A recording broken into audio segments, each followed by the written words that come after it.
Welcome everyone to the Wednesday, February 8th. Meeting of the Shakopee City Council. I call the meeting to order at 7:05. Ms. Cox, will you please do the roll call? Yes, Mr. Mayor. Councilor Punt? Here. Councilor Whiting? Here. Councilor Clay? Here. Councilor Lehman? Here. Mayor Tapke? Here. Thank you. All rise for the Pledge of Allegiance. I pledge Allegiance to the flag of the United States of America and to the republic for which it stands, one nation, under God, indivisible, with liberty and justice for all.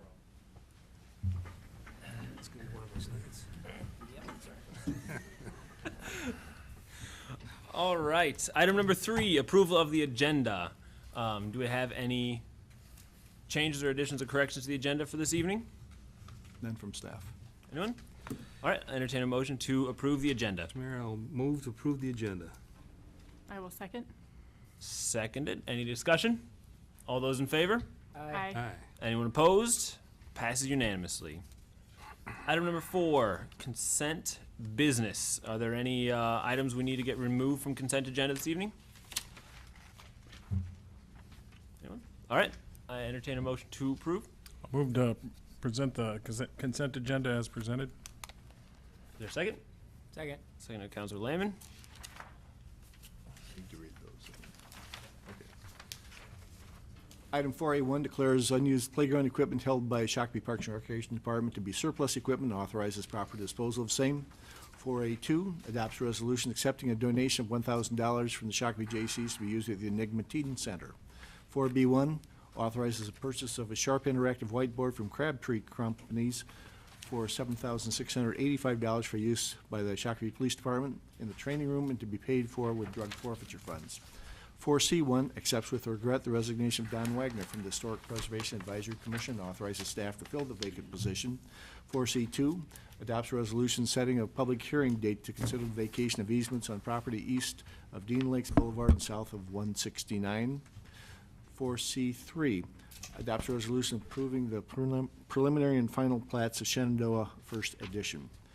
4E1 grants police officers Paul Affelt and James Blatzheim full-time regular status after completion of their initial one-year probationary period of employment.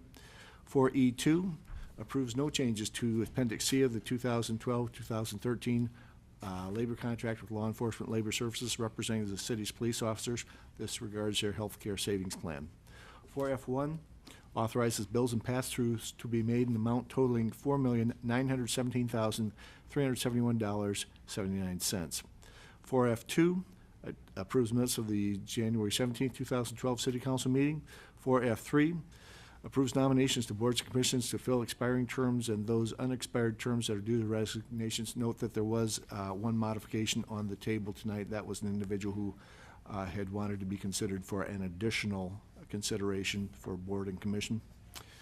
And finally, 4F4 approves an application and grants an on-sale liquor license and tobacco license to Saga Hill Wines and Spirits, Inc., doing business as MGM, 471 South Marshall Road, conditioned upon compliance with all licensing requirements and the surrender of previously issued liquor and tobacco licenses.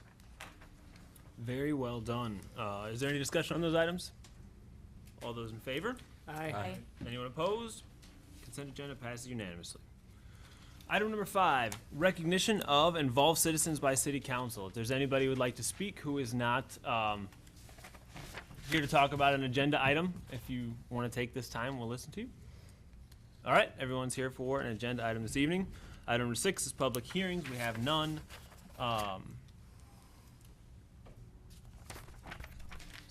Moving on to item number 10A1, Green Meadows Park Shelter Warming House construction. Jamie, welcome back. Thank you. It's good to be back. Okay, thank you, Mr. Mayor, members of council. Tonight, this is being brought forward to construct the the Green Meadows, I have to get used to the name of the park now, Green Meadows Park Shelter and Warming House. Last year in March, we had applied for an outdoor recreation grant through the Minnesota DNR. It's a 50-50 grant, and the council at that time approved by a resolution to, if we did get the grant, to take the other 50% from our park reserve. we had applied for the amount of $67,500. In October, we actually received a letter from the DNR saying that they regret to inform us they can't fund the whole amount that we had requested, but they can give us $13,224 towards the project if we want to accept that. So we do have until June to accept that. However, I'm bringing it forward to you tonight because we have, when we worked on our CIP for our Park Reserve CIP for 2012 through 2016, we had put this shelter on there and budgeted for $150,000 for that shelter, thinking whether or not we got the grant. If we got the grant, that would just go down. If we didn't, then that would be the cost of the shelter. The staff is asking to go ahead with this now because then as staff will put together the plumbing submittals and all of the electrical submittals, the building submittals, we wanted to get approved now so that Public Works can go ahead and build the shelter when their time allows throughout the summer. So there's no timeline specifically on this. However, the sooner we get it approved to go ahead with, if this is something we desire, we can get all the approvals done and be able to build it when that time comes. I brought some pictures in, as you can see up on the screen, of the Westminster shelter warming house that we built last year, and that's the one we built in place of the Greenfield one while we were waiting, Green Meadows Park while we were waiting for the grant. This is the front. We have some painting left to do when it gets a little warmer out. This shelter got completed in November, so we don't have all the painting done, but the gable ends will be painted, that garage door will be painted so that all the doors and everything is the same color. As you can see, this is a side view, so it's got the open air part. I have some pictures of the interior. Right now we're using it as a warming house, so we have nice black matting, some benches. Haven't had it open much this year because we have no ice, but it has been used. The doors on the ends are the bathrooms. You can get to the bathrooms from the inside of the shelter, and this is a side view. This is the outside, so we can have them open to the public while the shelter's not being used. They can use it for the ball fields, or if it's being rented, then they can get to them from the inside as well. So that's just another picture. So this is the same shelter that the city Parks Department did build with some contracting work that they had brought in from some subcontractors. However, this is the model we would like to put in the other parks, and we were able to build this shelter for a total cost of $157,000, with 32 of that being our labor costs that go towards the shelter. And I put in the memo that we do think we can get the other shelter down, or the next two shelters down, because this shelter, the utilities were not brought into this site completely. Electrical was brought in, but gas was not, so we had to run that. The utilities are all brought into our current site at Green Meadows Park, and they will be brought into the site where the building will go when we build Riverside Fields Park. Then we also had, because we had such a small space that was allocated for this shelter here at Westminster Park, we had to build that retaining wall that you see there. So that's some added costs. We do not have those at the other parks. So I have those there. And then also working with our staff, because this was our first shelter, they didn't know exactly what type of time they have to put in, but our public works staff do think we can reduce our budget by about $10,000. So that should be able to bring us well within budget for the Green Meadows shelter. So I'm asking council tonight to give me feedback and authorize the building of the Green Meadows Park shelter for this year, and have staff go ahead with getting the plans approved. The building plans don't have to be approved, it's just the utilities. And then directing staff to accept the $13,000 grant. We can turn back the funds to the DNR or not accept them. I did talk to the DNR representative, and he said that accepting them or rejecting them would not hurt our chances for getting another grant in the future, that when they do their grant reviews each year, they don't look at who had received them in the past or who didn't take the money. They just look at people who mishandled the funds. So that would not affect. And I do plan on bringing forward, they do have grants available again this year for the next round. I think we should apply for the for the Riverside Fields shelter as well. So I plan to bring that back at the next meeting or so. But we can accept this small amount. It's not a lot, but it is about 10% of the cost of the shelter. So I would have no problem doing it. There's not a lot of follow-up and paperwork that has to be done to record this amount, so it's not a lot of extra staff time if we do accept the $13,000. Good. Any questions for Jamie?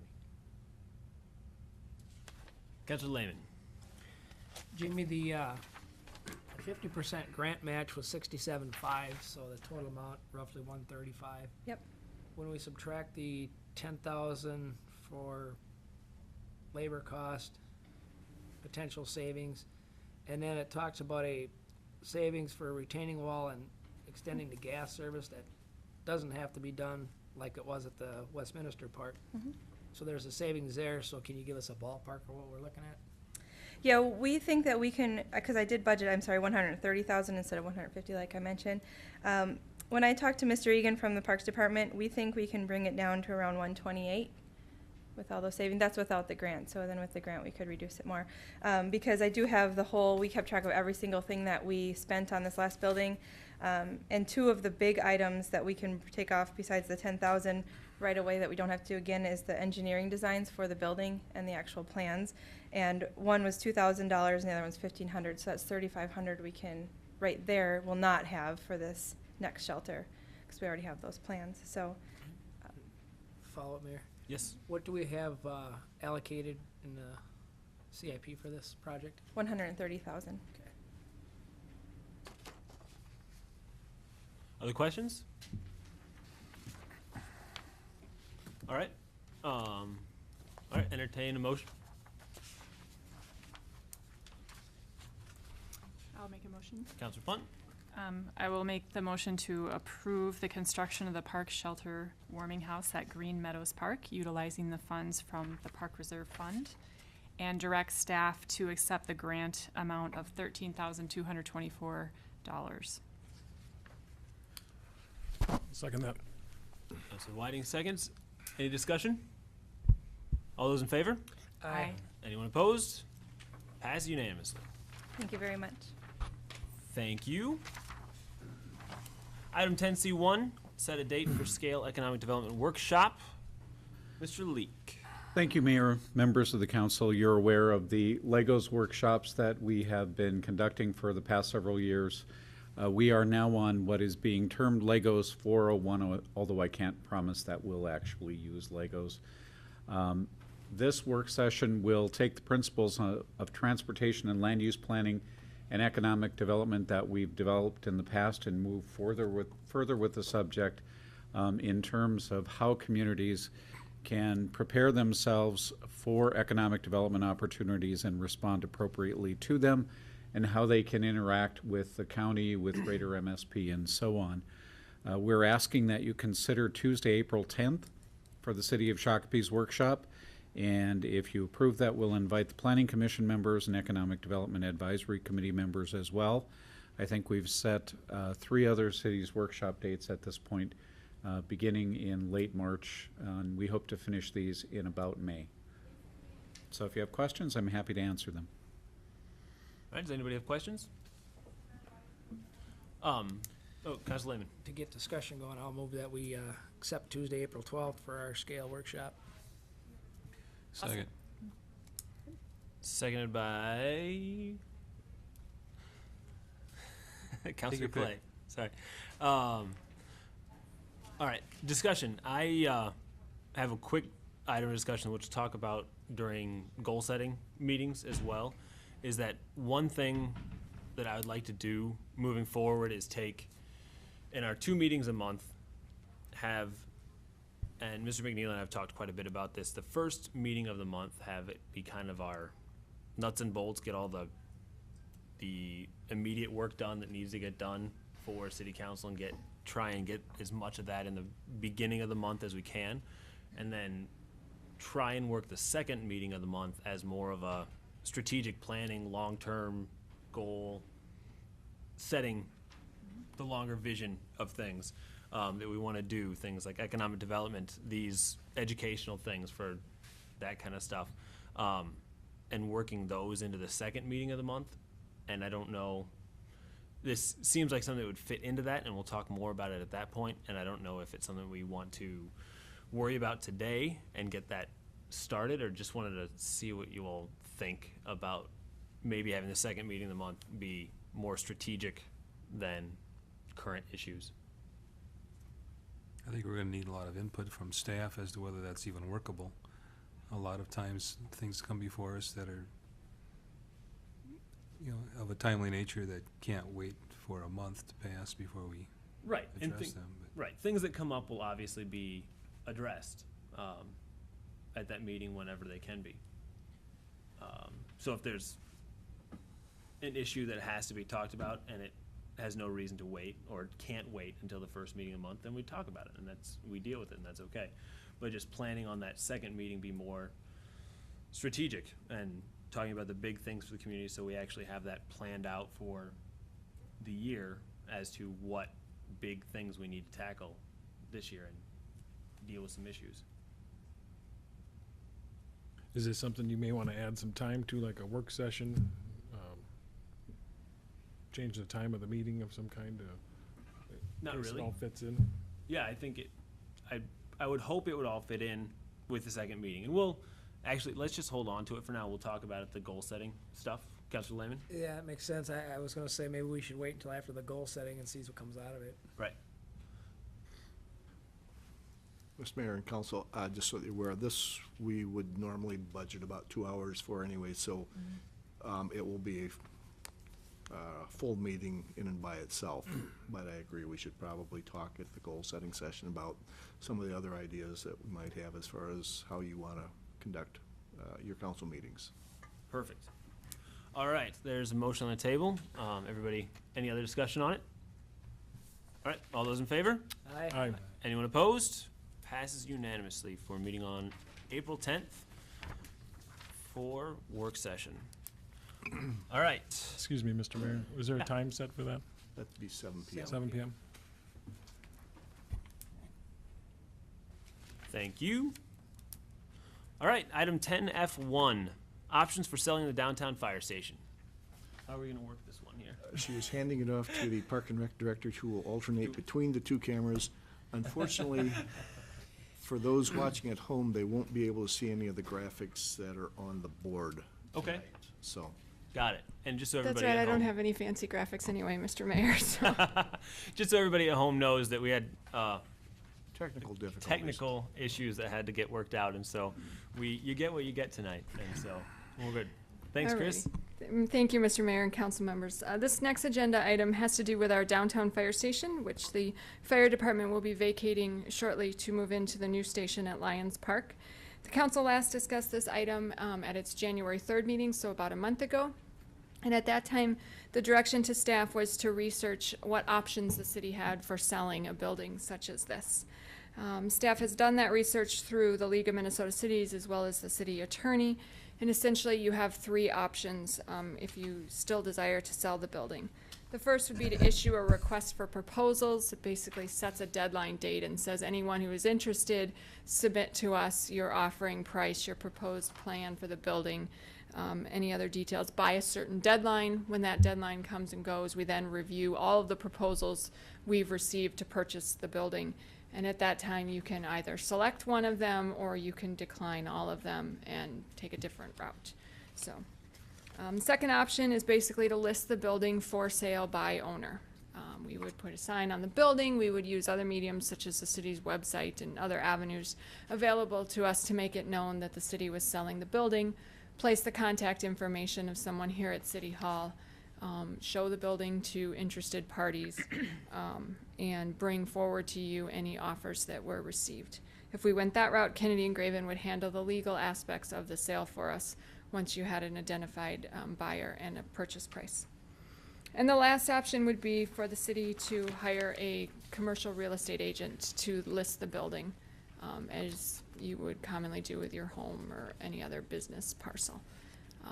If the council wishes to go that way, the recommended way of identifying what real estate agent the city would use would be to do a request for proposals, and real estate agents would submit a proposal to us. They would give us an idea of how they would propose to market the building, asking price they would recommend, length of contract, that type of thing. So it's really a basic overview of three options available to the city for selling the building.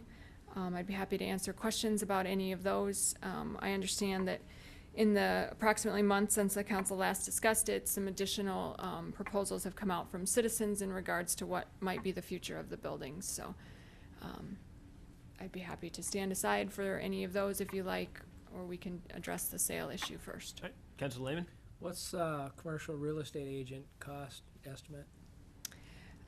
We believe that going rate is approximately 10% would be the commission on a commercial property. I assume that, just like with residential, can vary slightly from one agent to the next, you know, and we may get slightly different proposals for what we would be charged, but roughly 10%. Anyone else have questions? Councilor Whiting? Mr. Mayor, would it be appropriate to look at the next proposal before we take action on this one? Yeah, absolutely. Yeah, we will. Anything else from Ms. Wilson? All right, now, Mr. Haig, you are free to come up and give a quick presentation as to your idea. Don't forget to sign in. Thanks for being here. Oh, I did. All right. Thanks. Yeah. Thanks for the opportunity to talk to you guys about some other probably not thought of ideas for use of a civic building here. I'd like to just go quickly through a little deck I made called Reimagining the Potential for the Fire Station. So I can click here. I'll go through this real quick, but I just want to kind of put you guys in the mindset of what this building could be. Claire Johnson, Thursday afternoon senior volunteer, and Josh Newman, a high school junior achievement member, are brewing coffee in the community coffee shop. The bay doors are open, letting in great summer warmth and fresh air. The walls display local art, including photographs taken by area children who attended a week-long summer photography camp led by a couple members of the center's art studio. A group of mothers have a regular chat at a large table while their girls attend a bi-monthly scout meeting in the center's briefing room. A couple of the members of GameCom, a startup company that rents the briefing room from 9 to 5 each Thursday, have moved out to the coffee shop to wrap up some final loose ends on the day's work. Others chat as the evening's Pass the Hat bluegrass band is setting up in the rear corner. In the studio area, local handicapped adults are working on their pieces for an upcoming holiday art show. Area potters have paid a fee to fire their pots in the community kiln.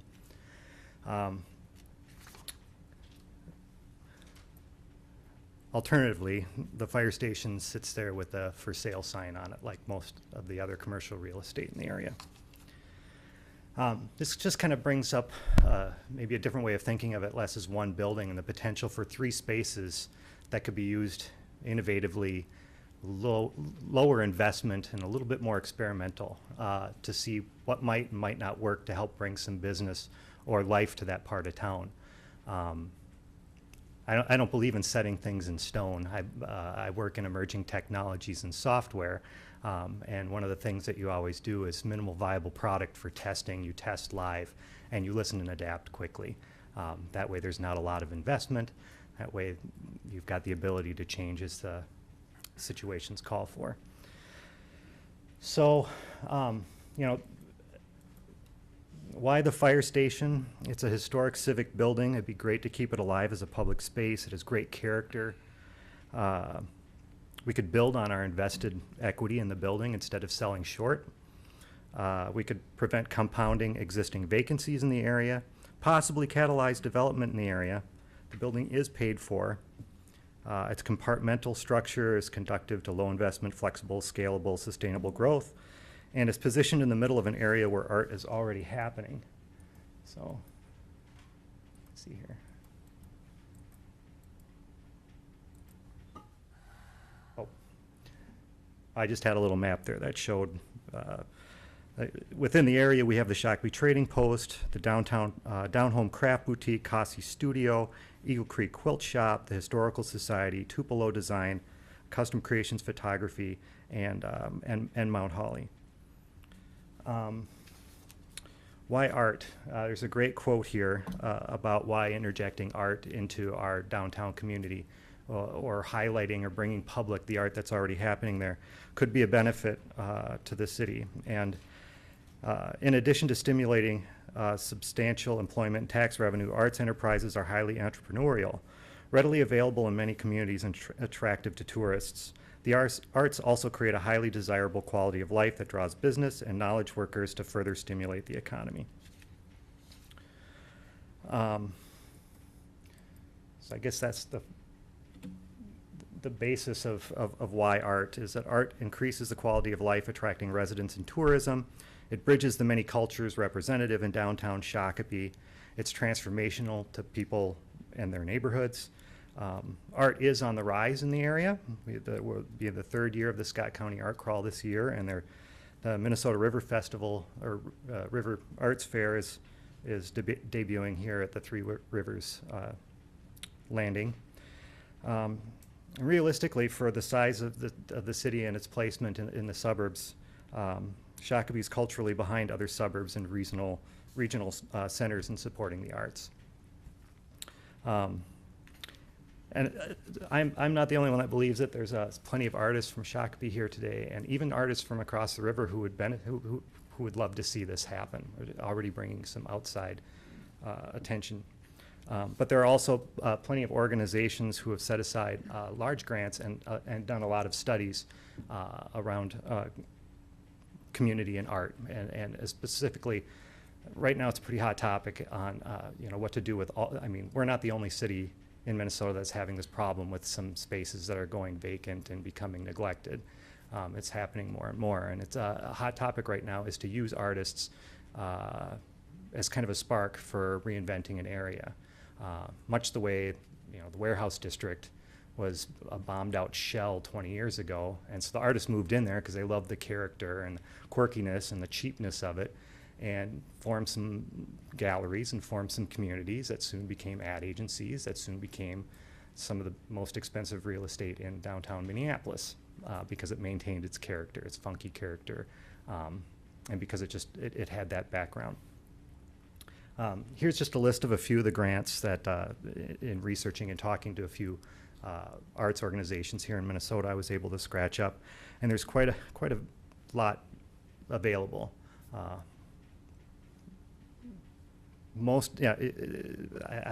read in the agenda today the costs for getting it up to code for accessibility and putting sprinkler systems. The grants can go all towards that kind of work. It's set aside for building community art centers in cities that don't have one, and could benefit from it economically and culturally. So I mean, I don't have a big grand proposal here, other than the fact that I'd like the city to wait maybe 3 or 4 months before deciding to sell the fire station, just to explore a little bit more. Like I am an artist, and I'm not 100% savvy on any of these things. It's just a little bit of kind of what I've seen happen before. I don't know. Just throwing it out as a possible idea, and I'd love to be able to have a lengthier conversation between you, the city, and some artists here. I'd like to, have the time to establish a nonprofit that we would be required to be to pursue some grants. I'd also like to, have conversations around considering the city of the administrator of this space, not a private space, not a space run by artists, but much the way that the athletics-based community center is administered by the city. This would be a very similar community center. It's just with a focus around creativity, arts, and innovation. And I think we need to do due diligence around the struggles and successes of other, regional arts initiatives. The things are going up and down in Savage right now, and but there are plenty of other places around that have gotten some of these grants. There's a school that was converted into artist housing and studio space and gallery space in Brainerd on the NEA grant that totally transformed a neighborhood. And a lot of these people have reached out, want to tell their stories, and so I'm excited to talk to them, but I'm also excited to go talk to the people, like a woman who's been trying to get a performance art space in Little Falls, Minnesota for 15 years and can't get it off the ground, and to find out her story as well, to do a little bit of learning. I also think that together we could probably come up with especially after talking to these people, we could probably come up with a better idea of like a timeline and review process. So if we went in to do this again, this thing could totally evolve into something different 2 years from now. But that we have something set initially to say, you know what, in 2 years, we're going to review this for progress or success along these metrics, so we can figure out what they are. That's my proposal, is just to kind of maybe wait a little bit. It sounds like you can probably pursue some of the things you're pursuing anyhow to see if they meet your needs. But maybe in the process, we can also do a little bit of talking back and forth to see if any of this works. Thanks. Councilor Lehman? Questions? Yeah. Are you proposing to get grants to purchase this building or for the city to basically donate the space?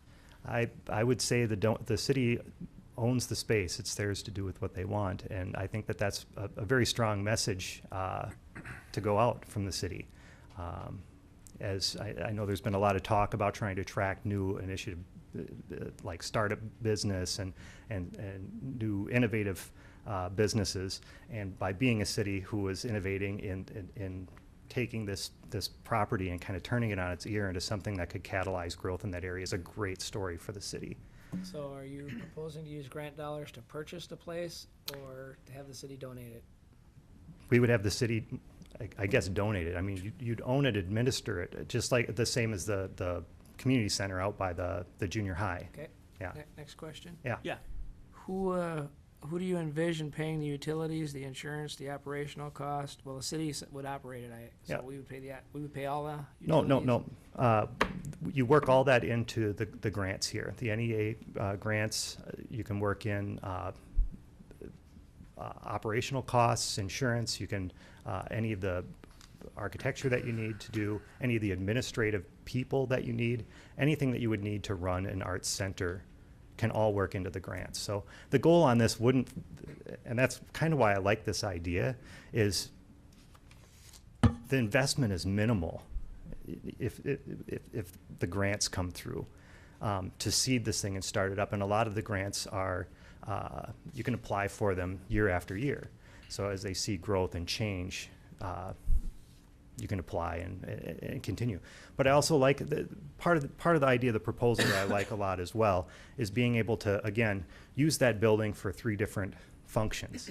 So if you've got a space like the log cabin out by Sweeney that people can rent for a period, or in the case of my example, in working with the startups I work with, we often work in coffee shops because you can sit there, you can use the Wi-Fi, you can get coffee, and you can get things done. Well, what's happening is above a lot of these coffee shops in some of the unused parts of Minneapolis and St. Paul, people are opening co-creative spaces where you can actually move out of the coffee shop and go up and rent this thing regularly for a day a week.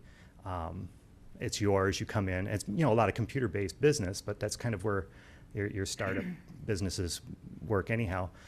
But to be able to have a space like that somebody could come in and rent for any sort of event that they wanted to, in that kind of briefing area of the fire station, but then also having this kind of coffee shop that supports the community as well. So there's a place for people to come and hang out. There's events going on there. There's art on the walls, commission from the art being sold there. And, this is just pursuing the grants that are available for establishing an art center. There's so many more grants available for arts programming and education, community engagement that we could go out and explore as well. The goal here is to not make this a tax burden at all, but to try to find a way to make a really scalable and sustainable and kind of flexible building. We could find out that in 2 years, nobody cares about the coffee shop, but people want a community workout space there. Well, there goes, right? I love the idea of maintaining as much of the character of the fire station as possible, because it makes the building kind of fun, but it also really makes it cheap, right? I'm not talking about putting up new walls and new spaces and rewiring tons of stuff. That could make it flexible for that. We may find out that, 5 years down the road, it's a grocery store, a brewing supply place, and a daycare. Who knows? But it's kind of interesting to explore what could happen in that space and try to act a little bit more as a catalyst. Maybe make it a little easier for things to happen in that space than would be and make it a little bit more appealing than it would be if it was just sitting there with a for sale sign on it amidst a bunch of buildings that are also vacant. Right. Good. Councilor Clay. As you are the mayor of Mount Holly, I'm going to grant you some professional courtesy here. Is this Thank you. your Yeah. creation? Yeah. Okay. You have to bear with me because it might not start out sounding like I'm being very courteous. Oh, no, no. On the very first page, you claim it's a perfect location for an arts-centered, multi-purpose community center. Aside from having no real visibility from any major street, being 60 feet away from a fairly busy railroad tracks and having very little off-street parking, what else makes it a perfect location? Well, it's perfect in the fact that it's in a spot where arts are happening around it already. Okay, you do have traffic coming through in the mornings from the people who are dropping off children at the school. Sure, there are more ideal places to have it, but it's positioned to be in a place that's very typical of the places that end up turning via community and arts-based initiatives. So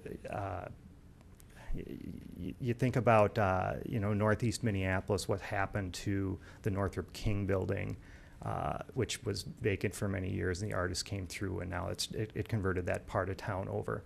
I think it's just positioned in a fact that it can become accessible, it can be cheap. I don't know, it just feels like the kind, like, if it was any place else, it would be too expensive, it might be too off-putting, but for it to be an experimental place, I think it's perfect. It's got plenty of space along the street for parking. I'm not looking at like high traffic for this experience. It sounded like you kind of wanted to fill it up with people doing things, and that's going to require more than 10 parking spaces. Well, I'm sure there could be something negotiated with the parking lot that sits right behind it that holds the Boy Scout trailers and nothing more. I mean, the building does have a lot of, actually, it pretty much only has potential. Yeah. I mean, character-wise, it's a concrete block building with a flat roof. The only distinguishing characteristic is that small tower towards the back east side of it, which was used to dry hoses back when hoses were made out of something other than, man-made materials like they are today. Well, it has the ability to open its walls up to the city as well, with the bay doors being able to be opened. I mean, that's a very open and welcoming situation. A lot of the people who could go out and broadcast that there's a change happening in Shakopee to other cities would be people who are coming here every weekend for quilting at the depot. I mean, that place is busy every weekend. And those people are coming in here with the same sensibility that they probably go over for a cup of coffee. They'd probably go to see some art there, and they'd probably go back and be, hey, you know what? You should go down to Shakopee. Here's a calendar of events that are happening. I mean, in those ways, perfect. No place is absolutely perfect. But I think for a start, it's as good as it gets. The artists would love it too because of the kind of character to it, the character in that part of town. Well, it may not be attractive to anybody else. We kind of dig it. Yes, sir. The grants Yeah. issues, it looked like there was 3 or 4 or 5 different possibilities for grants. I got to ask you, is there anybody, are you or anybody in your group of enthusiasts that I see here, have they had any experience actually applying for grants? And I'm wondering, the grants are out there, but what are the chances of getting a grant approved? Well, the possibilities are pretty good. A couple of the grants, I've actually had people reach out to me who work for the organizations who are like, you should apply for a grant for this initiative because it's exactly what we have this for, Forecast for Public Art being one of them.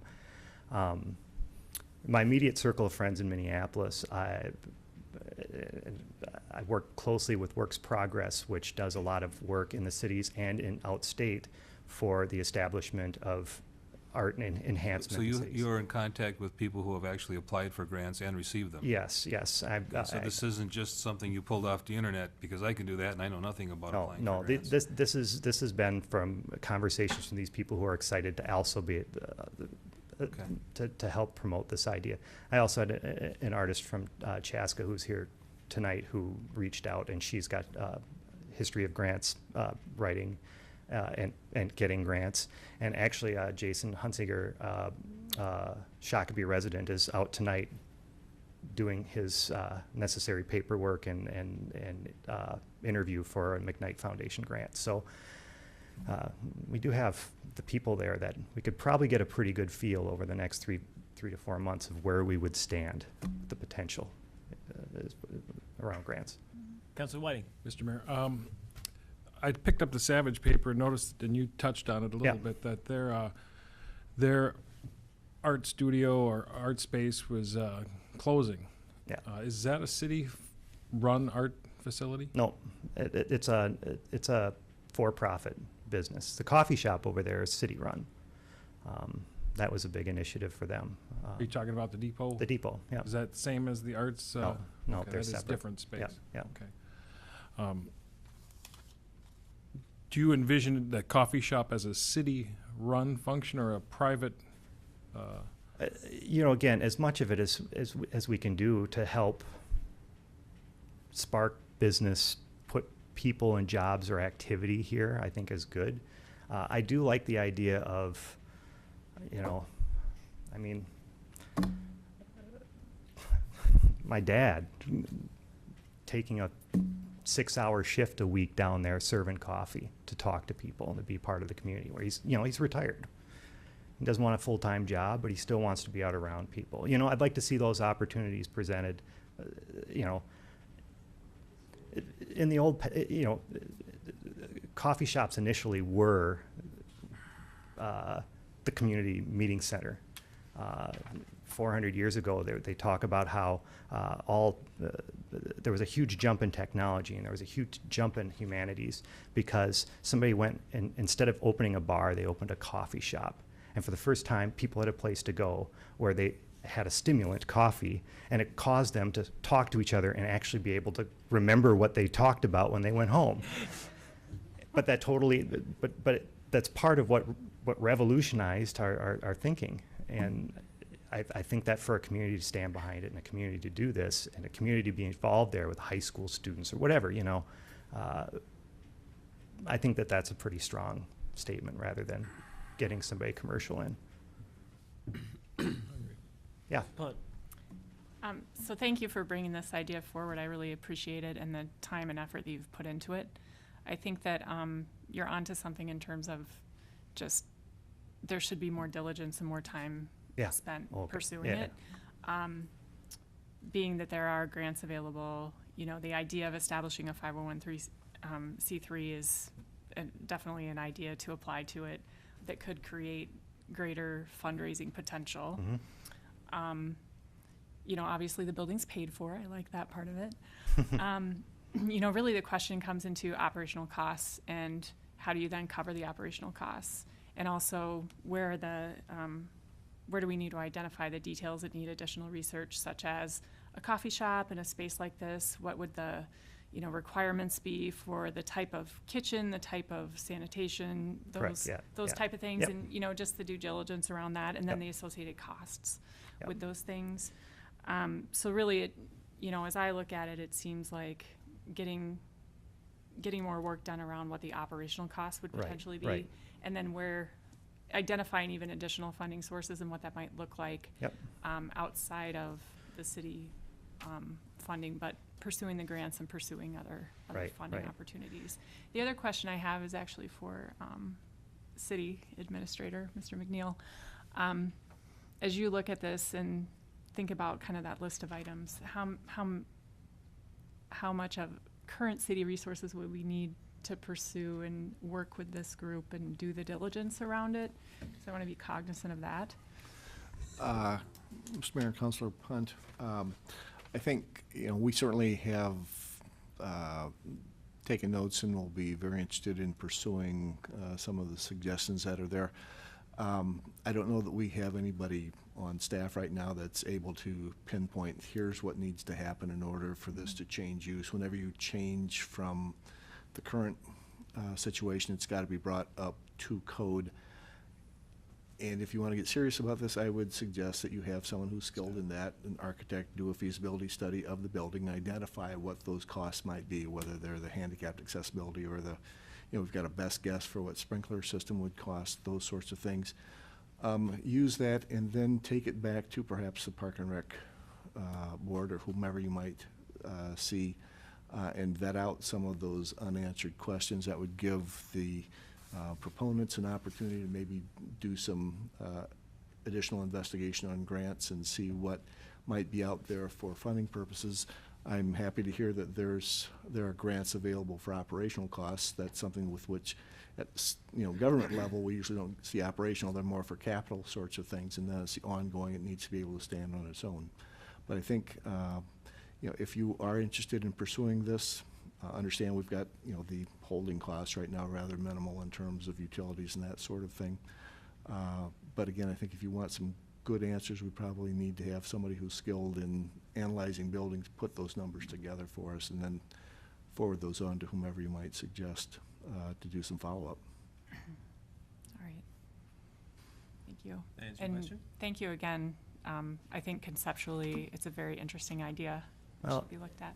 It may appear to be a lot to bite off at once, but the idea of thinking of it as 3 components that we could approach one at a time, flexibility kind of makes it a little easier as well, right? Do we pursue the arts thing for a little while and work on the rest of it? We can figure all that out. Councilor Lehman. Couple of questions, Mayor. First thing, it's going to cost the city ongoing and upfront quite a bit. Insurance, utilities, operational cost, ADA compliance issues, just general upkeep. And then, so far, in the last 3 weeks, I've been contacted by three separate individuals, 2 churches, and 1 private business that wanted to buy it when they saw in a council meeting that we were going to sell it, to put a business in there, which they have one on the north side and they want one on the south side of the river. And I basically told them to get a hold of the city administrator because it wasn't for sale yet. But the other 2 are churches, and they were looking at seeing if the city would entertain utilizing it for homeless shelters. So now my thought process is, okay, if the city is going to donate the space, wouldn't we be better off to let the general public know that we're going to donate it, and then get a list of all those interested in the space, and then find out which one is the priority in the concept of reality? Is homeless people more important than arts, or how do we scale this out? Then I was thinking, have you approached the community center about having an arts opportunity within the existing community center where we're trying to gather the people to begin with? No, I haven't. I Yeah. kind of, I just. Might be a first good step to get something building, Sure.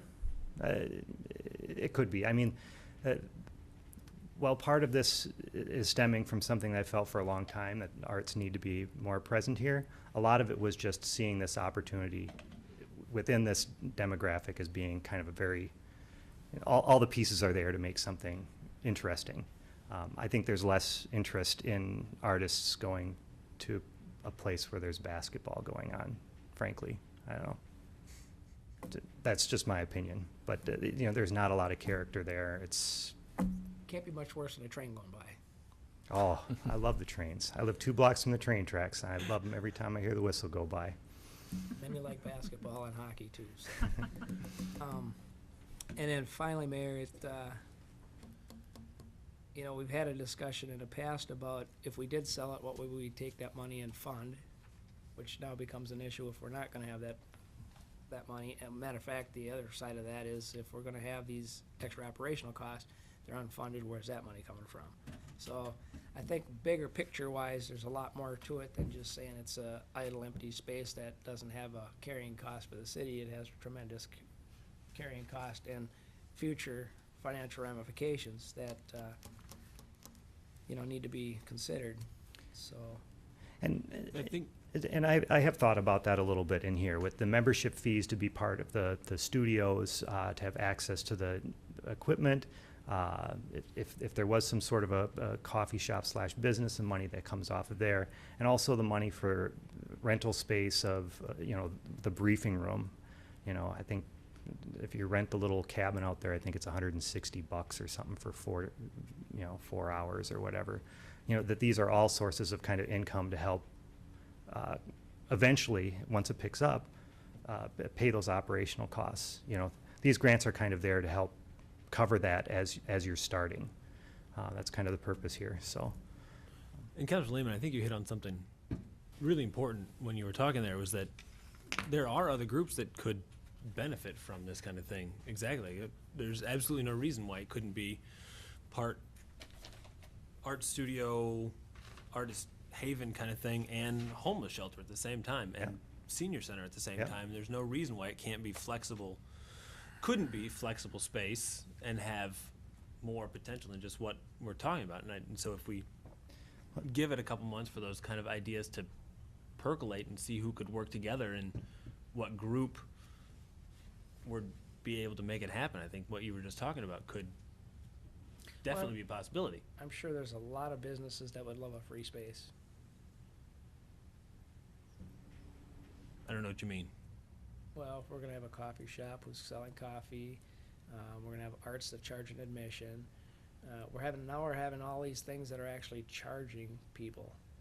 Well, most businesses charge their patrons something, but not all businesses have the location donated by the taxpayers.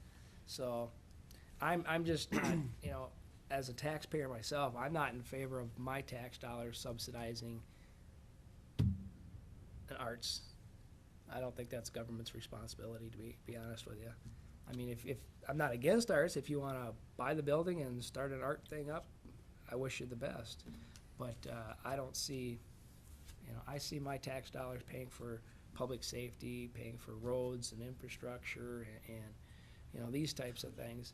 But I don't know that arts is top of my list. Okay. Councilor Whiting? We discussed this before, and I brought up the point about the senior center in that facility, and you touched on it a little bit, that it could be compounded into different things, and I don't see this as something that, if he's charging fees for coffee space or art space usage, that doesn't necessarily mean that it doesn't come back and pay for some of those utilities and costs that are going to be accrued for maintaining that building. So I think that needs to be a part of it in the conversation, and some sort of agreement that is put together if this thing would go through. I like the idea that it creates something new and fresh and exciting, and utilizing that space that we have already. I think it has potential, and I think the little bit of time that we wait to see if they can get some money together to help fund that, I don't think we'll have time to sell it in that amount of time, is what I'm getting at. Okay. Councilor Clay? Yeah, if it doesn't work out, it would at least be a nice interim use for the property until the market does improve. It's not a perfect site, but I do think it has potential to be a workable site. If we could get some grant money to go towards the necessary interior updating and code compliance issues, things like that would go a long way. And it would generate income to the city. If the coffee shop, we'd lease that out to Starbucks or something, maybe to, or what's the bagel, what's the coffee shop? Einstein Brothers. Yeah. As income. The parking issue, we might be able to get around by coming to an agreement with St. Mark's Church, which has that sand lot basically immediately adjacent to the north of it on the other side of the alley. They would, if we could split or find some money to pave all or part of that and have an agreement with, or lease it from, or a long-term lease agreement with the church where they would get some Yeah. money, or at least get it Yep. improved so that they could also use it for Sunday morning parking. There might be some mutual benefit to both the church and the city, and would take care of the parking issue. I would also, I can't help but think that, you know, it might be a good starting point to developing a larger organization to start planning and doing things like this, improvements like this, to help the revitalization of the downtown area. We have a possible future elevated bridge across river bottoms, which maybe could incorporate a bike trail as well. We could, if the city could become part of a much more popular bike trail system like Lanesboro, things like that would be bringing people to this area. Absolutely.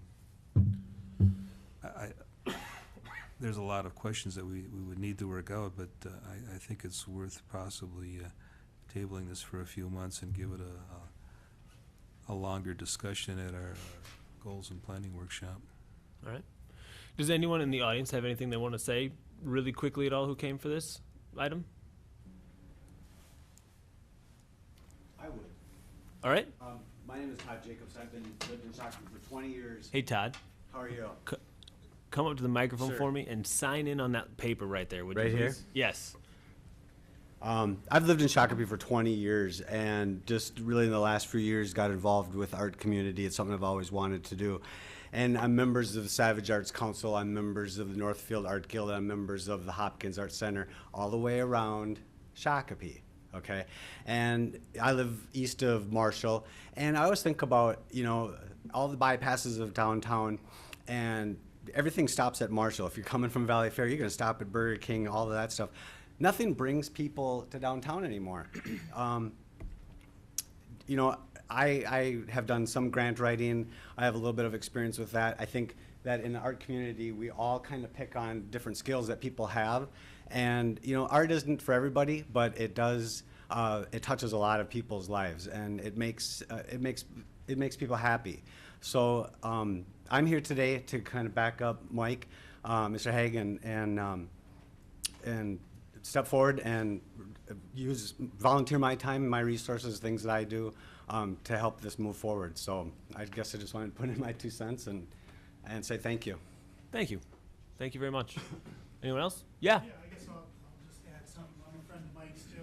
I live across the river in Chaska, and my name is Dave Zook, and I'm an artist. And I currently work out of the Minnetonka Center of the Arts, which is about a half-hour drive away for me from Chaska. And I would love to, and I know people who would love to have a closer place in this area. I'm also intrigued by, if you've ever been out to the Minnetonka Center of the Arts, they have a food area incorporated with their art center out there. And before they built the new building, that was a real attraction for local artists. The smells of the food, even if you didn't buy it, it's like a mixing of some of these communities and energies. And other ideas that I think are maybe attractive is involving kids, and things like having places on Friday or Saturday nights that are safe for kids to go to. Artists don't stop painting at 5 or 7 or whenever a normal public building kind of closes. And to have if you could stay at 10 or 11, we've even talked about midnight type things, where artists can hang out and musicians can hang out and mix some of these communities can be very interesting. So I support Mike too. Beautiful. Thank you. And I'm involved in the art crawl at Mount Holly every year too, and I'm looking for a place right across in Chaska. Wonderful. Good. Anyone else? Yeah.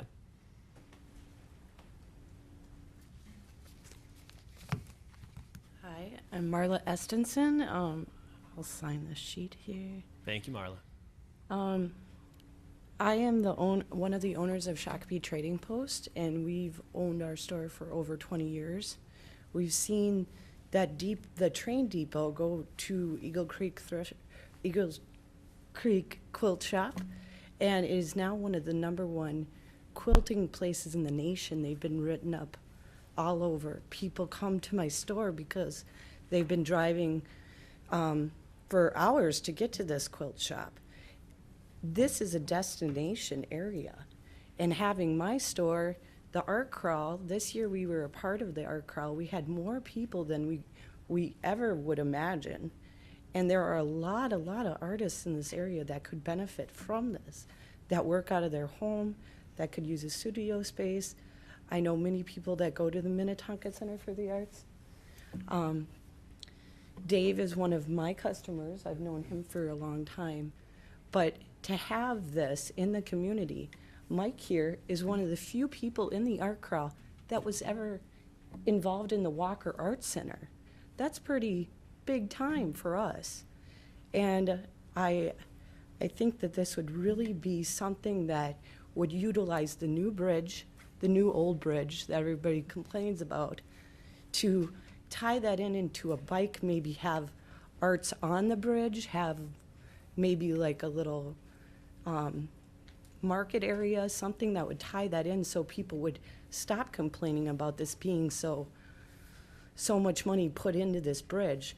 There's going to be new improvements that's going to have a sidewalk going from our store all the way to 169, and to have a utilization of people using it for walking, to bring more people into the area, because I've been called the warehouse district for years, being by RAR. People are like, oh, you're way over. Where are you? Way over on that end? I'll say, I'm downtown Shakopee. People don't even go to that end of town. So it would really tie it in. There's retirement homes that are right across the way, right by the bridge. Those people, they don't have anywhere to go to communicate with other people. So I think that I'm all on board for this. And I hate public speaking, so thank you. Thank you. All right, does anybody else on council have anything we want to talk about with this? Councilor Lehman? Can we open it up to the churches that were interested in it too? Absolutely. Okay. Yeah, if we were to hold this off on moving forward on this agenda item for, I don't know, 4 months, something like that, I would think it would be unfair to not open it up to everybody to have something going on and figure out a way to get people together, and everybody who wants to be involved can be involved, and it'll be a community thing to see if it would work. Do we set a deadline that if nothing happens after so long, then we put it up for sale, or? Yeah, why not? So what's our deadline? I don't know. What does everybody think? Let's start with 4 months and see what happens. Come back here in 4 months? Be back here by 4 months? Is that what you're saying? Yeah, see what we got. I'd say have all the proposals back here, and so we can know what we're looking at with the numbers, Or at the least an facts. update. And the last question is, who's the contact from the city for proposals to go to? Send them to me for the time being. Get it worked out? Okay. And sorry, Pamela Punt. Yeah. We should require proposals to have a P&L or some kind of format that shows the financial piece. I don't know if there's some sort of template that we could provide to people or guidance. Basically, a business plan is what you're looking Right. for. Mhm. Okay. Yeah, I think as a musician, Mr. McNeil would be the perfect contact person. He's an artist. I don't use a business plan for what I do, thank you. All right, yeah, we can get that. You haven't heard bagpipes until you've heard him play. Okay, so do we want to table this? Do we need a motion to table? Table this one. If it's, that's okay. If you're doing that, let us get a chance to talk about this with staff. We may come back in a couple of weeks for some further direction from you, but if you can give us some, if you want to take action to table it for the period of time, tonight would be appropriate for that. I'll move the table to the next meeting after our workshop on goals. Okay. April. Do we- I believe it's April 3rd. We haven't We may decided. want to talk about that yet Yeah. tonight, so. All right. Mr. Mayor? Yes, sir. Maybe I can help. The action line tonight is just, the staff has come back to you and said, do you want them to proceed anymore with selling the property? Mhm. If you really want to put that on hold for 4 months, you might just want to table this agenda item. Just Right. table it, and then whenever they bring Oh, it back, we can move it. Which is what I did. I'll second Yeah, the but I motion. thought there was Or a kind of a intended to. time specific on that, and I don't know, if you want to, you can put a time specific. And then, but that's fine. I hate tabling anything indefinitely, Okay. so I mean, even if it comes back and we Okay, say, okay, and let's retable it for another whatever, okay, that's fine. I just don't like things perpetually tabled. No, the point is, what you're tabling is the action to sell, you're not tabling the going forward on these other True. proposals. Yes, That's, yes. I just wanted to. So we need to table the action to sell for, do you want that for 4 months, or do you want? I'm tabling the action, discussion action about selling the fire station until our next meeting after our goals workshop, where we'll have some time to discuss this further. Okay, I'll second that. so just so we're clear, it'll be the April 3rd meeting-ish? Depends when we pass. That's Yeah, our well, action item. We have to talk Okay. about the. Yeah, but that's may not But be if you want cast to in say April stone 3rd, yet. I think that's certainly ample time to get some of the questions that we might Meeting have after direction the for. goal setting session. So whatever we set the Okay. goal setting session meeting for, Very it'll be good. after that. Any discussion? All those in favor? Aye. Anyone opposed? All right, passed unanimously. Thanks. You guys? Thank you. Thank you, everybody, for coming tonight to talk about that. All right, item number 10F2, status report on land donation.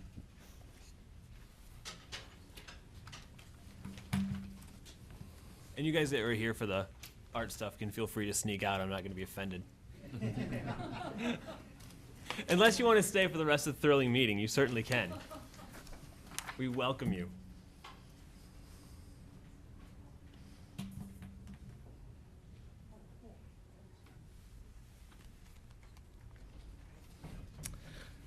Thank you, Mayor and Council. As you recall, in November, the council at that time considered a proposal that from the Minnesota Department of Natural Resources regarding the desire that they had to relocate the snowmobile trail along Highway 101 through a parcel which is between Valley Haven Mobile Home Park and the motel just east of Marshall Road, again for a DNR trail. The particular parcel would have allowed for the trail to go through, to connect through to the trail as it extended to the north. It would also serve as a trailhead and a parking lot for that particular use. The council at that time was concerned about snowmobiles along busy Highway 101 and also taking snowmobile traffic that close to the residential part of Valley Haven. There's also a desire to look at this for potential economic development purposes. It is about 3.26 acres on 3 parcels of land. So your direction at that time was to talk with the donor to see if that would be of interest for them to donate it to the city rather than to the DNR. They, as the donors, are looking for a tax write-off on this, and certainly we'd do whatever we could to accommodate them. I have met with the donor. They indicated that they had a prospective sale 5 or 6 years ago, and at that time it was close to $600,000. Unfortunately, that fell apart at that time. As we were proceeding, I wanted to provide you with an update and make certain that you were still supportive of this. First, we found that this is abstract property. Unfortunately, the abstract cannot be found, so that has to be resurrected. We've proposed that in view of what would be a very generous donation on their part, that the city would pick up the cost of the abstract work. That's estimated to be around $3,000 to $5,000. There'd also be some closing costs, as would be typical for commercial property. Depending on when the sale took place, we would also be responsible for a prorated part of the property taxes on those vacant parcels for 2012. I'm sorry I don't have those numbers for you this evening. Assuming we're able to get this done by June 30th, we would not have property taxes for next year. In either case, you get about 30% of them back since we're part of the distribution on that.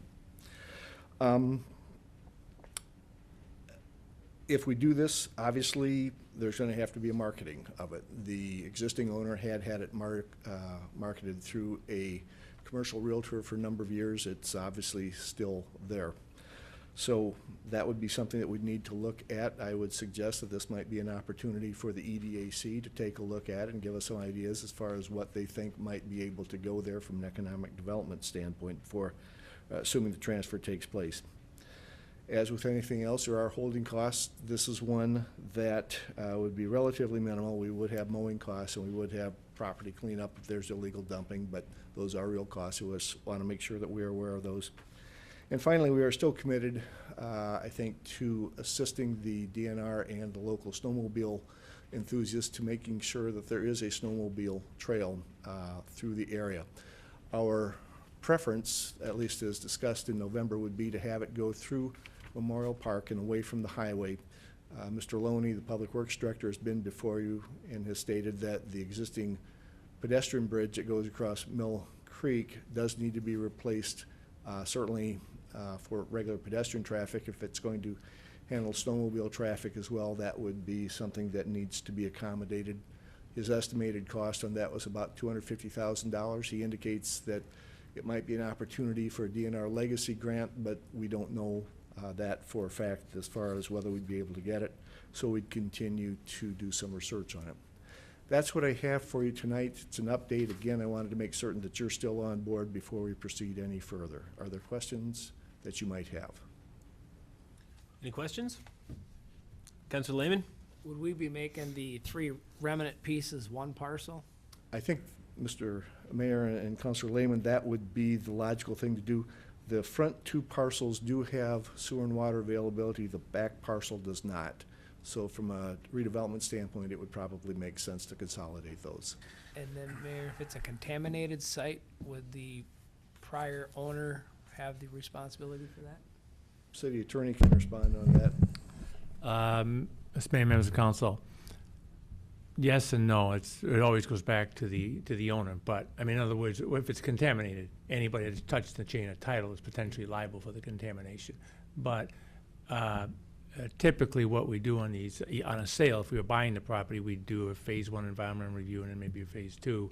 I think that's something we'd want to do here, even though it's a gift.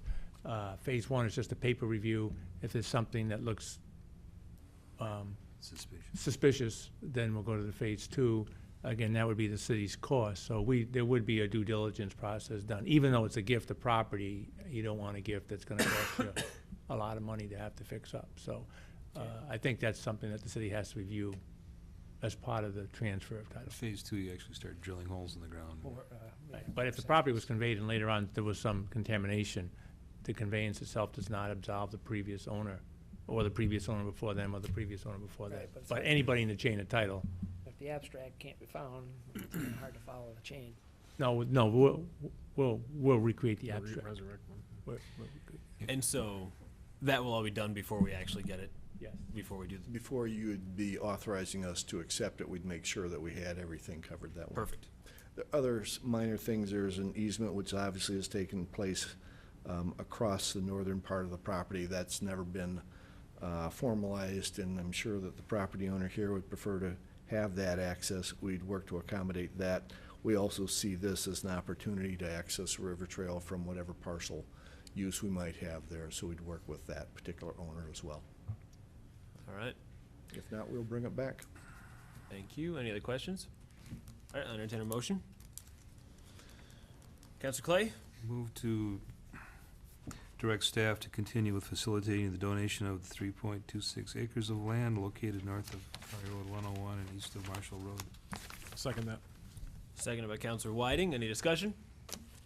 All those in favor? Aye. Anyone opposed? Passes unanimously. Thank you, sir. On to item 10F3, goals and objectives workshop facilitator. Thank you, Mr. Mayor. As you'll recall, at the January 17th City Council meeting, you gave us direction to bring back some alternatives for an outside facilitator to conduct the city's 2 years goals and objectives workshop. Your direction at that time was to look for that. We contacted 4 firms that we know do this sort of work. We had a group of staff members look at it, and the recommendation that we have for you tonight is that the firm of Brimmeyer Fersman be selected for that. The proposal that they have is in your packet. There would be two people actually leading the discussion. We think that they probably match up best with what our needs are right now. Depending on the amount of work they do, whether it's one evening or two, the cost would be in about the $2,500 to $3,500 range. You do have money for that available in the city's training budget. Their available dates for March are shown as such. I did recommend in the memo that we look at the 27th and 29th. I'm reminded that that is spring break week for Shakopee schools. I'm also unfortunately not available on the 29th. Not that that would make the end of the world difference, but what I would suggest instead is if you would consider the primary evening to be Tuesday, January 13th, and then if necessary, a follow-up meeting could be the following, a week from Thursday, on the 22nd. Would those dates be acceptable? March 13th? March 13th and March 22nd. Thank you.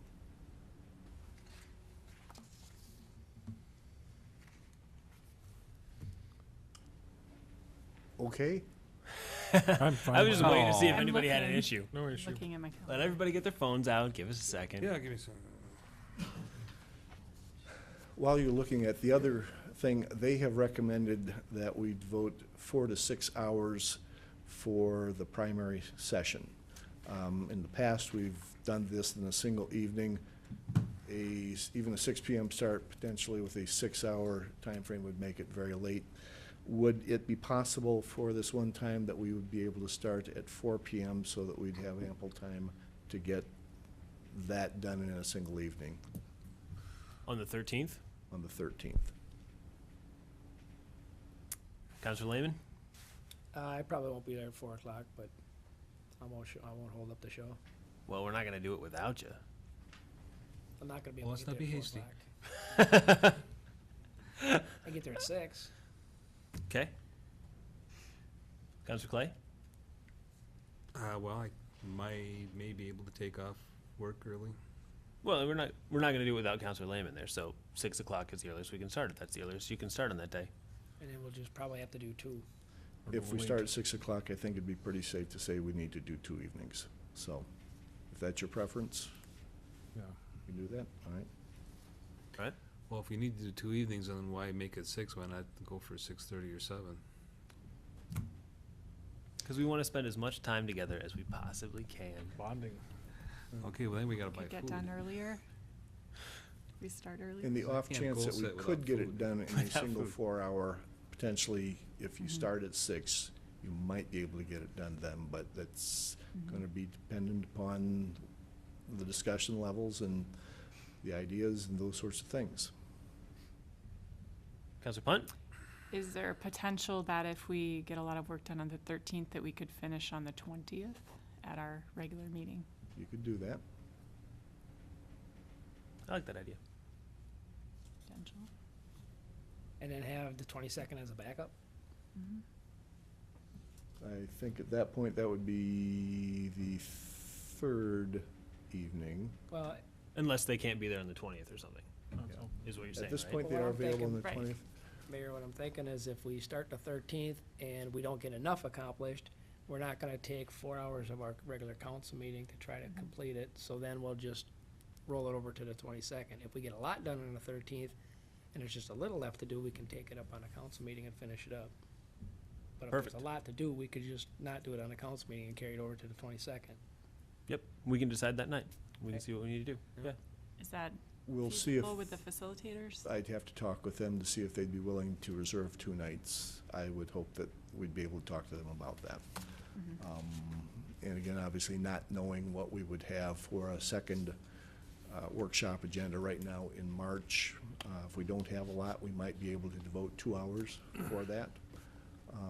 We just have to wait and see. So what I'm hearing is that we could start at 6 p.m. on the 13th as a primary night. If we are close to being done, but not quite, we might be able to finish it on the 20th. If not, let's keep the 22nd open as well. Perfect. Thank you. All right. Any other discussion on the authorizing of the facilitator? Any other questions about that? The 22nd, I won't be available. 27th? Unless you guys want to do a I'm Friday night. available on the 27th, but not the 22nd. Okay. Fine. So 27th would be the third night, If needed. if needed. If needed. Perfect.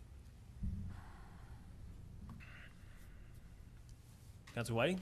I'll make a motion to authorize the firm of Bremmeyer and Fersman to be facilitator for a goals and objectives workshop session starting on 4/13 at 6 p.m.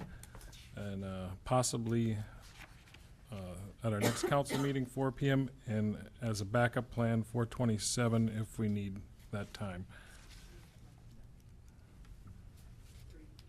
Oh, 3/27. Sorry, March Thank you, Julie. 27th. Yeah. Yep. All right. Do I have a second? Second. Seconded by Councilor Clay. Any discussion? All those in favor? Aye. Anyone opposed? Passes unanimously. Thank you.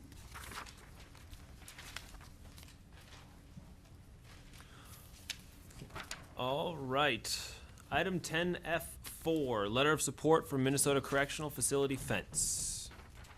Mr. Mayor and Council, several of you were able to attend two open houses which were held at the Minnesota Correctional Facility, the Women's Prison in Shakopee in January.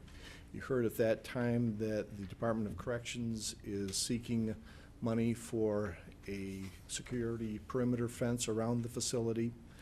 Governor Dayton's bonding proposal has included $5.4 million towards that purpose. The DOT has contacted the city and asked for some indication of support from the community. This is somewhat awkward for us in that it would be the city's position that the state would need to come in and have an amendment to their conditional use permit for the location of a fence. That would be heard by the Board of Adjustments and Appeals. If there is an appeal of that decision, either by the proponent, the state, or if one of the neighbors feels that they would like to have this appealed, that would come to you as the city council. Therefore, you need to maintain neutrality, at least on the planning component of this. However, from what I understand, the reason for the DOC contacting us was that they are of the understanding that at least some of the members of the committees that are hearing this bonding proposal at the legislature remember that in 2006, this was not something that had unanimous support in the community. There was some resistance on this. Their concern is that funding would not be forthcoming if there wasn't at least an indication of support. Therefore, we've looked at this. You could probably, if you so chose, do some indication of support for the funding, but reserving the opportunity to look at the details in terms of placement, design characteristics, those sorts of things from the planning aspect of it. There's a letter which has been drafted which would probably be what we would model this after, but obviously you need to give the authorization for that to go. Questions or comments? Councilor Lehman. Mark, it seems to me that if a guy is supportive of the funding, you're supportive of the project. If you're not in favor of the funding, you're not in favor of the project. So I don't follow how you remain neutral by telegraphing whether you're in favor or not in favor of the project. I understand what you're saying. It's a fine line. Mr. Thompson, can you help enlighten us a little on that? Well, Mr. Mayor and Council, it's a fine line. The important thing is this. The important thing is that whatever you take tonight, you remain neutral on any potential application that comes before you. You don't take a position on the location of the fence or the issues that you would need to decide in your land use regulatory function, as opposed to your legislative function as to on the funding. But it is a fine line. But it is possible to support funding for something, but at the end of the day, when you actually see where it is and locate it, I mean, different issues might come up and you might want to move it, there might be negotiations back and forth. But there is a distinction, but the main thing is don't take a position either tonight on the funding or in discussions with, residents or Department of Corrections, that you remain neutral and don't make a decision on any potential land use application that comes before you until it comes before you. So, And you feel that's what this letter I think the letter was here drafted. is on the good side, our side of the fine line of being able to do that? Yes, I don't know if it's on, it distinguishes the two between the funding and the land use component, and Okay. I certainly can, consider any changes you want to make, but we drafted it in a way that walks that line. Okay. Well, I'm gonna abstain from the vote because I'm gonna stay neutral. I'm not gonna telegraph that I support a project or whether I don't support a project. Gray areas and fine lines, don't do neither one of them. Okay. Any other questions about it? Warden, anyone from the prison like to say anything?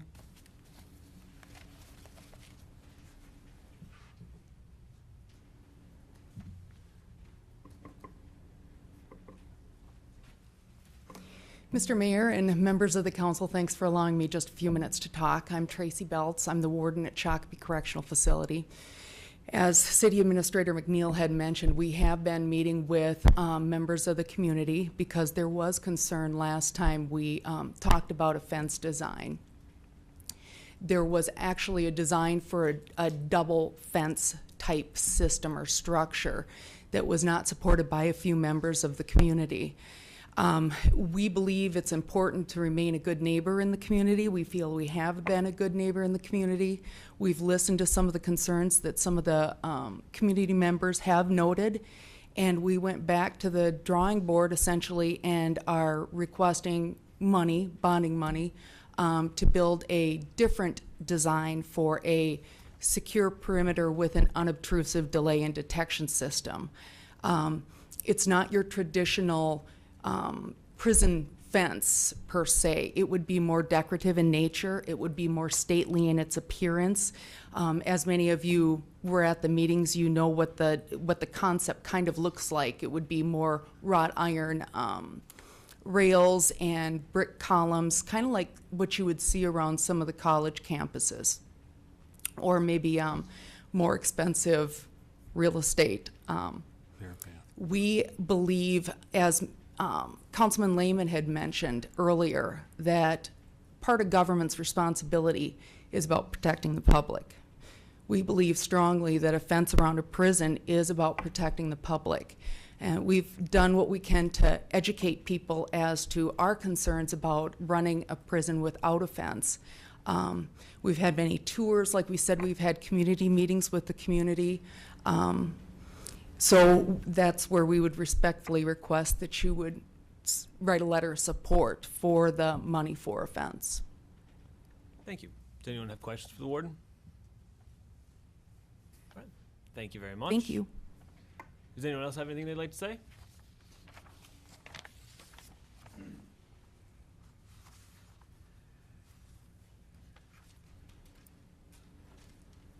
Good evening, Mayor, Welcome. fellow city council member. I'm against the fence. I'll start out with that. But I really do appreciate, Could you introduce yourself, Mr. oh, Menon? Dave Menden. I'm just a citizen in Shakopee, and my backyard goes right into the Women's Reformatory off of Clay Street. I still call it the Women's Reformatory from way back. And I really appreciate, the idea that you're coming up with a beautiful fence.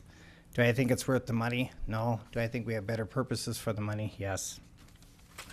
I lived there for almost 40 years. We raised all of our kids there. Never seen it as a threat. I don't see it as a threat today.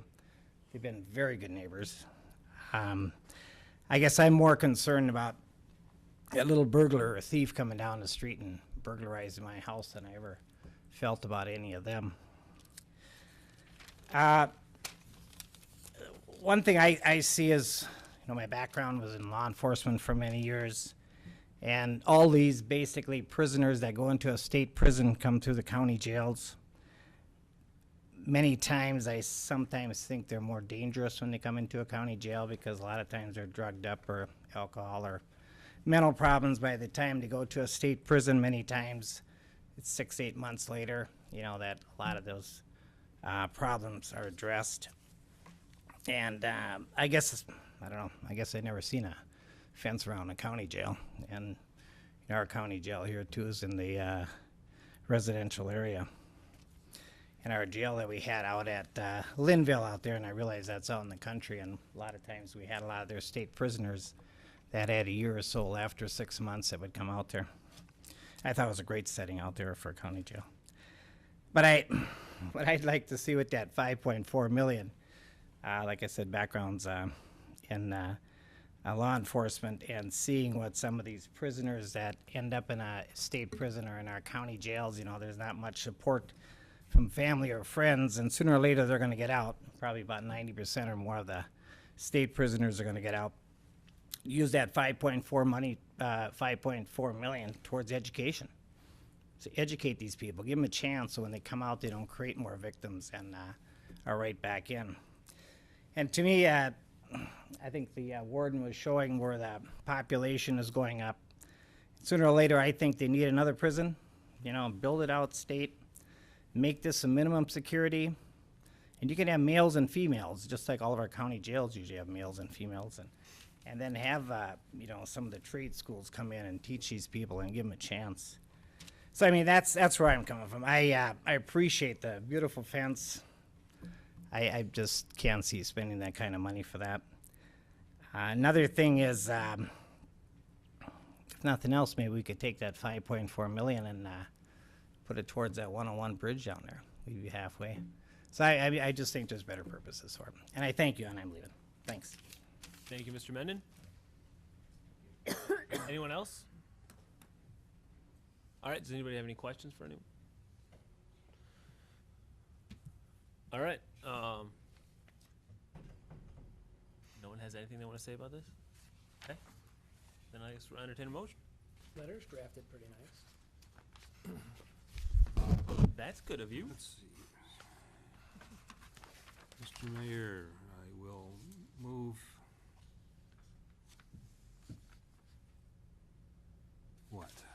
to direct staff to prepare Authorize the letter to be sent. authorize this letter to be sent, signed by the mayor. I'll second that. Any discussion? All those in favor? Aye. Anyone opposed? Do I have to ask for abstentions? Yeah. Is that what I do? Abstention, One abstention? All right. in the effort of being neutral. All right. Passes 4-0. Thank you very much. All right. Item 11, council members' reports. We'll start on this side this time. Councilor Punt. I have no report this evening, thank you. Councilor Lehman. Derby days, did their appointment of officers. Mr. McGovern is president, Ann Sheplow, vice president. Shirley Keller, treasurer, Wes Ranky, secretary. As usual, they're starting their fundraising and sponsorship and everything else to fund all they do. So if anybody's watching and wants to help out Derby Days, it's a great community event. You can go to their website for information, shockbyderbydays.com. Very good. Tomorrow night's 169 meeting, 7 o'clock, Scott County Boardroom. I'll be attending that. Very good. Councilor Clay. With the Shakopee Public Utilities Commission, at the last meeting, I think the only really interesting thing I have to report would be that they are very close to having developed a new, more organized and interactive website for the utilities, which will hopefully be up and running in a couple more months. Should make access and working with the Utilities Commission very much easier than it is now online. Keep an eye out for that in the next few months. Thank you. Councilor Whiting. It was a busy month. January 18th, I attended the Shakopee Chamber and Visitor Bureau Board meeting, and they approved their budgets for this year at that meeting. Their Public Policy Committee will be looking at submitting changes to the city's sign ordinance this coming year. And as of February 1st, the Chamber rolled out their new pricing program for membership. I also attended the EDAC meeting and learned a good deal about TIF financing through a colleague of yours, Mr. Thompson, and anticipate some proposals that'll be in front of us here pretty soon. January 23rd, I attended the school board meeting. They reviewed curriculum and approved their borders for the 2 new junior high schools. On the 27th and 28th, the mayor and I attended the League of Minnesota Cities Newly Elected Leaders Conference and learned some of the finer points of doing this job and working as a body. On the 30th, the mayor and Mr. McNeil and I attended the MLC's legislative reception in St. Paul, and were given an update on the proposed agenda for this coming state legislative session. And Tuesday the 31st, I attended a public hearing held by the Met Council here in Shakopee regarding a proposed solar energy plant at Blue Lake Wastewater Facility. And any questions about that, I could try to answer them, or from my perspective. But that's all I have. Wonderful. Councilor Lehman? Mayor, I had 2 questions. One for Mr. Whiting on his meeting at the Met Council Waste Treatment Center. I read the report that you forwarded to the administrator, and it doesn't seem like it makes a whole lot of financial sense of what they're trying to propose. That was my But that comments doesn't exactly. surprise me coming from the Met Council. So the other thing I wanted to raise with Councilor Clay as our liaison to SPUC is I navigated the website, and I haven't seen a new one last week or the week before, and I noticed that there's no way to contact any individual commissioner. It would be a good improvement to have. I did mention that. Thank you. Monday. Read my mind again. Because I wanted to contact a couple of the commissioners with some concerns that I had and bring it to their attention, and there's just no way to contact them. I had somebody exact same thing yesterday. Wanted to get a hold of Mr. Yost, and I was like, I don't know how to do that. Call Mark. Right. And maybe we could pass that along to them. That would probably make sense to do that. Right. Perfect. Was that it? All right, my report. It's been a busy month getting to know all the things that are going on and getting to know a lot of people, and it's been really exciting with all the things that have been happening. Right after our last council meeting, I had Scale legislative breakfast where we got to meet all legislators, and that was a very good morning where Scale rolled out their legislative agenda for the year and talked about that, so I have information on that if anybody wants it. And then I also took a tour with the Saints Foundation of the hospital in St. Gertz and all the things that are going there. Everybody, they are looking for new board members, so if anybody's interested on being the Saints Foundation board, they're looking for excited people to be on the board. Went through with Councilor Whiting, the newly elected leaders. And then on the 31st, I was Mr. McNeil, Mr. Leak, and I attended the Shakopee Mid-Wacaton Sioux Business Council inauguration, which was quite the affair. It was a lot bigger than ours, to say the least. It was extremely interesting how they worked everything. There were 400 or 500. There were a lot of people there, and it was exciting to watch that dancers, and it was great. So it was very interesting. And then last Friday, Governor Dayton was here, and we had there were probably 40, 50 people at the meeting, and it was elected leaders from north and south of the river, mostly mayors and administrators, and it was an extremely productive meeting. The governor was really excited about the 101, raising it to 4 lanes as opposed to 2 lanes. So he was very much a proponent of that, as long as DOT selects that project as getting a $25 million grant. So as long as that gets selected with the flood mitigation money, then the governor pretty much assured that it will happen as long as we get that $25 million. So that was a very good meeting. We also had a lot of discussion about economic development and different things going on in our area. And with economic development, I want to make sure that everybody knows at home that we have two great businesses coming to Shakopee. Sanmar and TriStar are coming to right? Yes, they'll be Yes. coming before you for some. And so it's exciting that we've information. got economic development happening in Shakopee. And that is all that I've got. So there we go.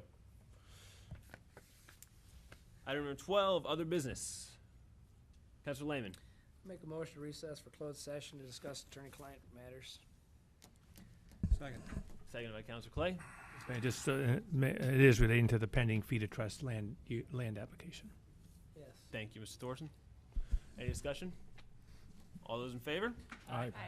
Anyone opposed? Passes 5-0, and we go into closed session Momentarily. momentarily. Need to- Do I need to? Five Everybody minutes. needs You wanna to. take a 5-minute break? recess. 5-minute break.